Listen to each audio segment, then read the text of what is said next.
hoje a gente vai falar sobre Sócrates, sobre o pensamento socrático e sobre alguns pontos fundamentais desse pensamento.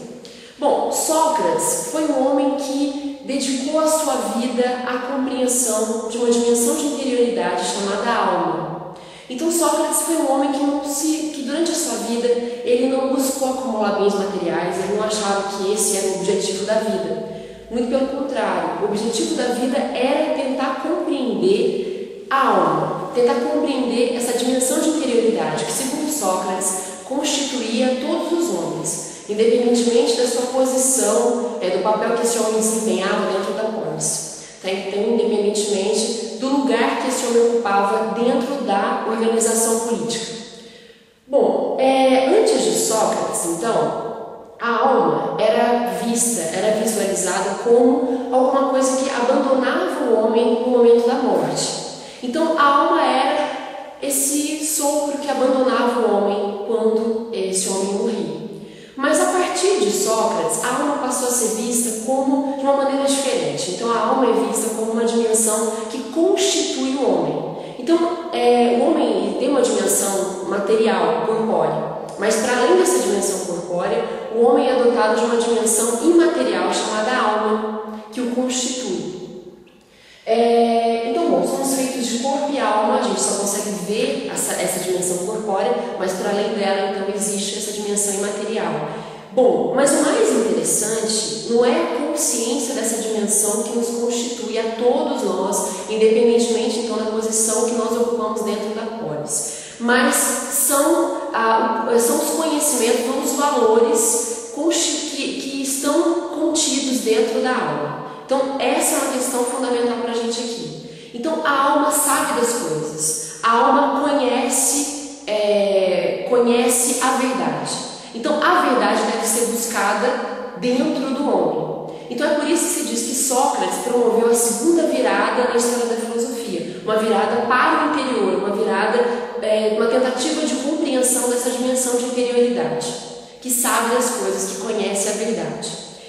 Bom, então a lei natural está inscrita no seio dos homens. Então, o que é o certo, o que é o errado, o que é o justo, o que é o injusto, o que é o útil, o que é o inútil, esses valores, eles são passíveis de serem conhecidos pelo homem. De que maneira? Buscando compreender essa dimensão de interioridade que nos constitui. Então é esse o convite que Sócrates faz a todos aqueles com quem ele se defronta, com quem ele eventualmente, com aquelas pessoas com as quais ele estabelece diálogo na polis. Sócrates, ele não inaugura um espaço privado de discussão. Então a filosofia, a discussão filosófica era desenvolvida em todos os espaços públicos possíveis. Então Sócrates era um homem que andava pela cidade, que dialogava com todas as pessoas indistintamente, quer fossem escravos, estrangeiros, mulheres, homens, cidadãos. Então, para ele, essa busca pela verdade é uma busca que pode ser compartilhada. Tá? Então, não existe um espaço privado para onde as pessoas que tinham vontade de ter acesso à verdade, para onde elas deveriam se dirigir. Então, esses homens todos, independentemente de qualquer outra questão, todos eles eram convidados a dialogar com Sócrates no espaço público. Então, se Sócrates estivesse no mercado, ele ali convidaria alguém para o diálogo. Se ele estivesse na ágora, ele também, ali seria um espaço onde ele poderia inaugurar um diálogo. Enfim, o diálogo não tinha um espaço, um momento privilegiado para se desenvolver, nenhum espaço privilegiado para se desenvolver, e nenhum interlocutor privilegiado com o qual ele se desenvolveria. Então, para Sócrates, então, a lei natural está dentro de todo mundo, e é através do diálogo, fundamentalmente. Então, o método socrático, chamado maiêutica, ele é constituído de dois elementos fundamentais. O primeiro elemento é realmente o diálogo, e o segundo é a ironia. Bom, o que significa? Então, o que isso significa? O que eu já disse, que essa busca pela verdade não é uma busca solitária, não é uma busca solipsista, é uma busca coletiva, é uma busca que se dá sempre pela mediação de pelo menos mais um. Né? Então, é fundamental o outro. é através do diálogo que essas duas pessoas, que são diferentes fisicamente, têm pensamentos diferentes, é através do diálogo que essas duas pessoas diferentes são capazes de descobrir algo que as acomuna, ou seja, a lei natural que está inscrita no seio de todos os homens. Então, o diálogo é essa ferramenta fundamental que desvela a verdade, que faz com que essa verdade seja agora colocada, seja visualizada, seja vislumbrada. Uma verdade que já estava contida dentro do homem, mas agora ela se torna luminosa, agora ela é desvelada.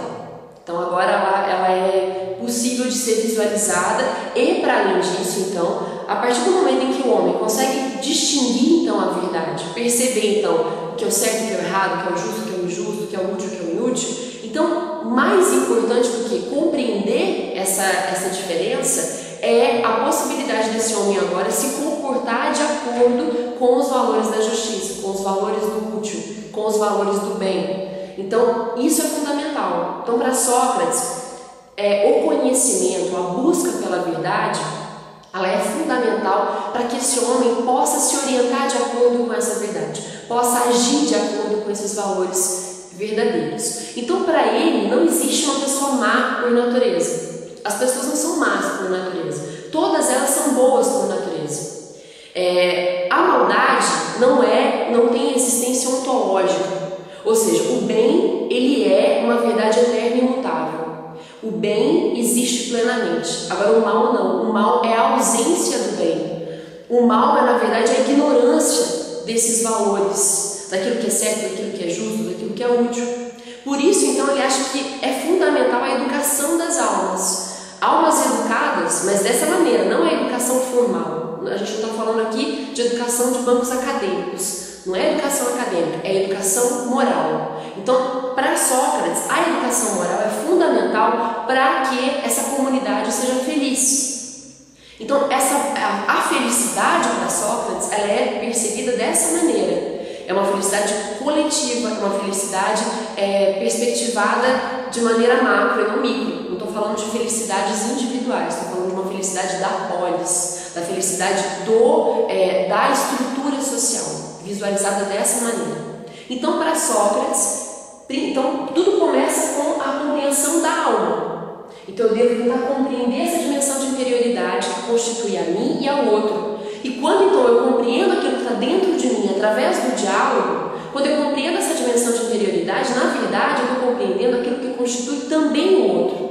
E é por isso que eu falo aqui de uma comunidade de iguais. Quer dizer, eu não, na verdade, Sócrates. É por isso que ele visualiza a possibilidade da construção de uma comunidade de iguais. Porque a alma, então, ela sabe das coisas. Dentro da alma está contida a lei natural. Através do diálogo, e aí, faltou falar de um outro elemento do método socrático, que é, como eu falei, o nome do método é maêutico, que é constituído de dois elementos. É o diálogo e a ironia. Então, eu vou só falar rapidinho da ironia, para vocês conseguirem perceber, então, o que constitui esse método socrático. Bom, então, a maêutica é constituída por esses dois elementos. O diálogo, a gente já conversou sobre ele. O que significa? A busca pela verdade não é uma busca solitária. Diferente de Descartes, por exemplo, que acreditava que se recolhendo num espaço privado, sozinho, ele conseguiria descobrir as verdades inatas, Sócrates não pensa assim. Sócrates pensa o quê? Para que eu consiga descobrir a verdade, eu preciso dialogar, porque exatamente a gente já falou, aquilo que me constitui o outro também. Então eu devo me abrir ao outro, eu devo ouvir o que o outro tem a dizer, eu devo ouvir, inclusive, ouvir os argumentos que ele coloca, os argumentos de resistência que ele coloca, para tentar pensar sobre aquilo que eu disse no início, pensar sobre a minha afirmação inicial e realmente, desprovido de preconceitos, chegar a uma resposta comum. Então, a ironia está na percepção individual de que o meu argumento inicial ele continha falhas. Então, eventualmente, alguém me pergunta, imagina que Sócrates nos confronta no espaço público, como a gente já falou, e pergunta, e diz assim, olha, você Você acha que qual é o valor que deve ser preservado acima de todos os outros valores? E aí você eventualmente diz, eu acho que é a vida. Aí ele vai dizer, mas é sempre a vida? Será que nunca vai haver um outro valor mais preponderante do que a vida? Aí você eventualmente pode dizer, bom, talvez tenha algum caso. Então vamos pensar sobre esse caso. E ao fim dessa discussão, você chega à conclusão de que a sua afirmação inicial, ela continha exceções possíveis, que a sua afirmação inicial não era uma afirmação tão invada de verdade como você, a princípio, acreditava que ela era. Então, a ironia está na percepção voluntária, na percepção do indivíduo que participa do diálogo, dessa pessoa, mais propriamente, da pessoa que participa do diálogo, nessa percepção de que o seu argumento inicial ele continha falhas. Então, a ironia é um elemento constitutivo do método socrático também. Bom, então, através do diálogo, sempre essa busca dialogal que pressupõe pelo menos mais um, Sócrates acreditava que a gente era capaz de descobrir a verdade, era capaz de aceder à verdade, ou de desvelar a verdade, porque para Sócrates a verdade não é construída através do diálogo, a verdade é revelada, porque exatamente a lei natural está contida na alma, então através do diálogo eu revelo alguma coisa que já está intrínseco, já pertence a minha constituição, que já pertence a essa minha dimensão de interioridade imaterial. Então, quer dizer, através do diálogo, eu reconheço no outro uma mesma dimensão que me constitui, e daí a possibilidade de se visualizar uma comunidade de iguais. O que é interessante aqui é perceber uma coisa, é perceber que, apesar desse pensamento socrático muito sofisticado, apesar de toda essa construção, Sócrates não propugnava aqui a igualdade material. Então, isso aqui é importante ter em mente. Ele não dizia, olha, então se somos todos iguais, se no fim das contas o que existe é uma comunidade de iguais, então não deve haver essa divisão estamental na sociedade. Então vamos acabar com essa divisão escravo, estrangeiro, mulher, criança, cidadão. Ele não propugnava isso. Ele só reconhecia que, a par dessa diferença, desses papéis diferentes que cada um ocupa dentro da polis, a par dessa diferença, dessa divisão, existe algo que nos acomuna, mas ele não dá esse próximo passo, ele não propugna a diluição dessa separação. Tá? Isso é importante ter em mente, tá? Que essa comunidade de iguais não vai aqui se concretizar em nenhum tipo de apologia ao fim dessa divisão estamental da sociedade. Bom, então, com relação a Sócrates, a gente está quase finalizando. O que é interessante perceber com relação ao pensamento socrático é a pungência desse pensamento. Então, Sócrates foi um homem que viveu de acordo com os seus ensinamentos. A sua morte foi a concretização final dos seus ensinamentos. Por que se diz muito isso? Porque uma outra questão que Sócrates defendia muito era a ideia de que as leis da polis devem ser obedecidas. Então, uma outra maneira de se falar isso Sócrates propugnava ou defendia a inderrogabilidade do valor das leis. Então, o que isso significa? As leis devem sempre ser seguidas, independentemente se elas me favorecem individualmente ou não. Então, se a lei foi emanada de maneira correta, se essa lei ela é válida, ela seguiu um processo que a legitima, então essa lei deve ser seguida. Então, Sócrates foi julgado, na verdade, houve uma falsa acusação contra Sócrates, dizendo que ele corrompia a juventude.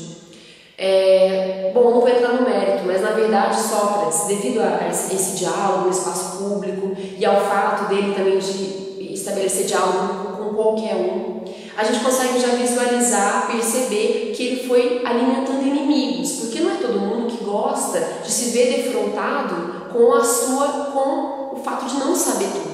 Então, não é todo mundo que gosta dessa sensação de reconhecer que não sabe das coisas. Então, ele foi acumulando inimigos ao longo da sua vida.